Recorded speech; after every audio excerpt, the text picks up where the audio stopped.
There is a house in the United States where the bedroom sits in one state and the kitchen sits in another. The family who lives there pays taxes to two different governments, follows two sets of laws, and could technically send their children to two different school systems. None of this was intentional. No architect planned it. No politician designed it. It simply happened because of where a line was drawn centuries ago by someone who never imagined a family would one day live on top of it. This is the chaos of American borders. Most people grow up believing that the lines on a map are logical, that they follow mountains, rivers, or some natural order, and that someone, somewhere, studied the land carefully before deciding where one state should end and another should begin. It feels orderly, almost scientific, as if the map itself represents reason, planning, and fairness. But that belief is comforting fiction. The truth is that many of America's borders were drawn by people who had never set foot on the land they were dividing. Some were decided by kings sitting thousands of miles away. Others were negotiated behind closed doors by politicians who cared far more about power, money, and slavery than geography. And in several cases, the borders exist simply because someone made a mistake that was never corrected, because fixing it later became politically inconvenient. To understand American borders, you have to stop looking at the map as geography and start seeing it as history, frozen in ink. Take the border between Delaware, Maryland, and Pennsylvania. If you look closely, you will notice a strange little notch, an awkward wedge that looks completely out of place. It does not follow a river, a ridge, or any natural feature. It exists because of a feud that lasted nearly a century between two of the most powerful families in colonial America. In 1632, King Charles I, sitting comfortably in a palace in London, granted Lord Baltimore a charter for Maryland. The problem was that parts of this land had already been promised to William Penn, who would later found Pennsylvania. Neither man had walked the territory. Neither had seen the forests, the farms, or the settlers already living there. Yet both claimed ownership on paper. For decades, settlers moved into the disputed land, built homes, planted crops, and raised families, never knowing which colony they technically belonged to. Then lawyers arrived, informing them that their land, their taxes, and their legal rights might suddenly change. One aristocratic feud turned ordinary life into legal chaos. It was not until 1763 that two surveyors, Mason and Dixon, were hired to draw a line that would finally settle the dispute. They did their job, but by then the damage was permanent. That strange notch remains on the map today, a scar left behind by colonial arrogance and legal stubbornness. And that is only the beginning.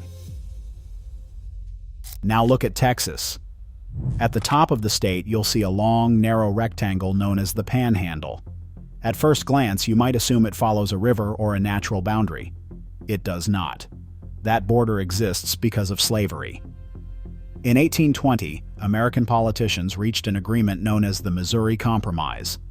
Slavery would be permitted south of a specific latitude and banned north of it. When Texas joined the United States 25 years later, it entered as a slave state. That meant its northern border could not cross that invisible line in the sky. The panhandle stretches upward until it hits that political boundary and then stops abruptly, not because of geography, but because of a deal about owning human beings. Right next to it sits another oddity, the Oklahoma Panhandle. For years, this narrow strip of land belonged to no one. Texas gave it up. Kansas refused it. Colorado and New Mexico were not interested. It existed in legal limbo, without clear law enforcement or government authority. Outlaws thrived there because no sheriff clearly had jurisdiction. If you wanted to disappear, this was the place to go. Eventually, in 1890, Congress assigned the territory to Oklahoma. That is why Oklahoma looks like someone attached the wrong puzzle piece and decided it was close enough.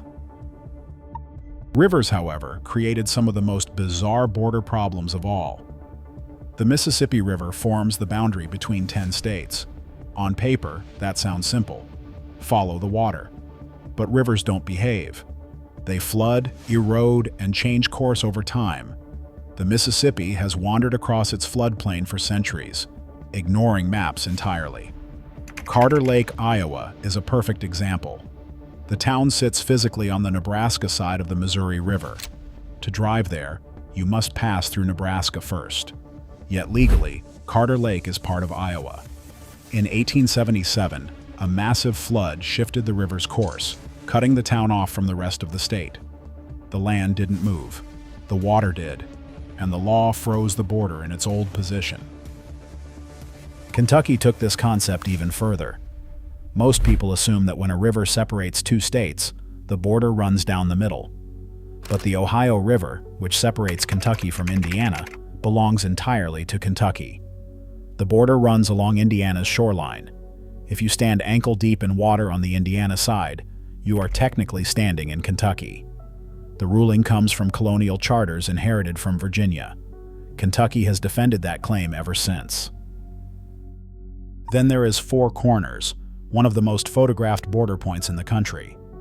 Tourists stretch their arms and legs in every direction, celebrating the idea of standing in four states at once.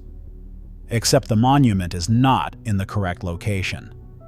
Surveyors in the 1860s did the best they could with limited tools, but they were off by roughly 1,800 feet.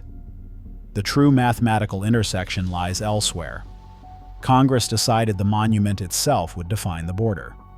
The mistake became law, because correcting it would create more problems than pretending it never happened. Idaho offers another example of borders shaped by stubbornness rather than sense.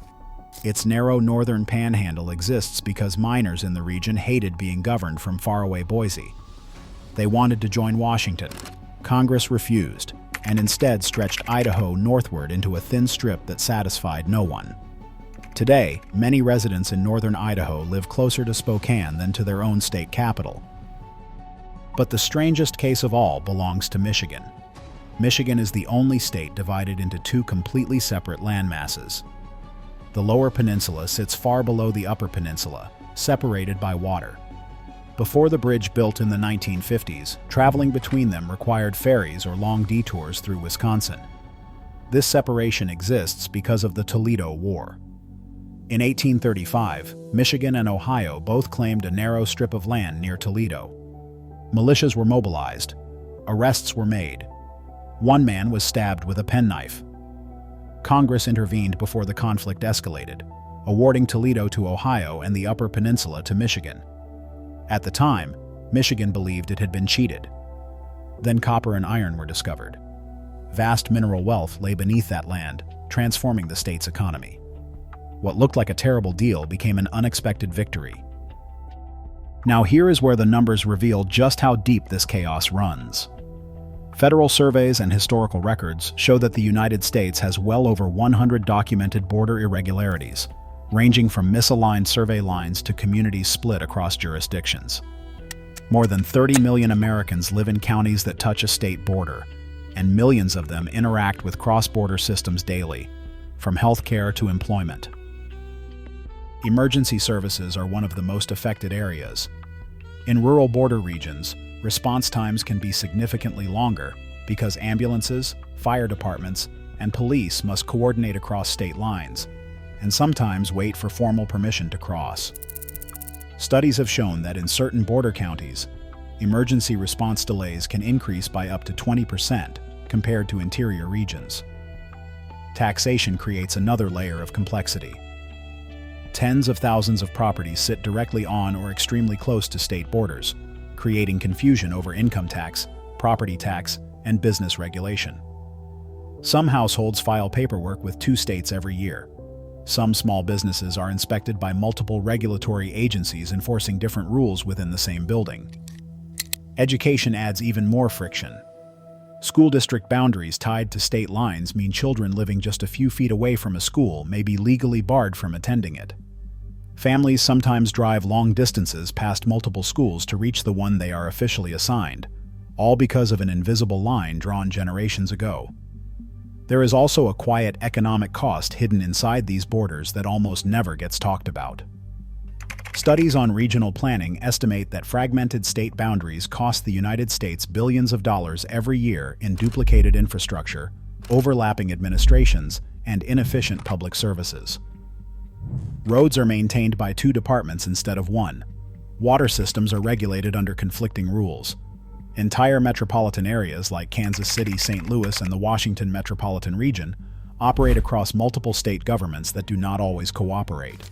The result is slower growth, higher taxes, and decisions shaped not by what works best for people, but by what fits inside a line drawn centuries ago.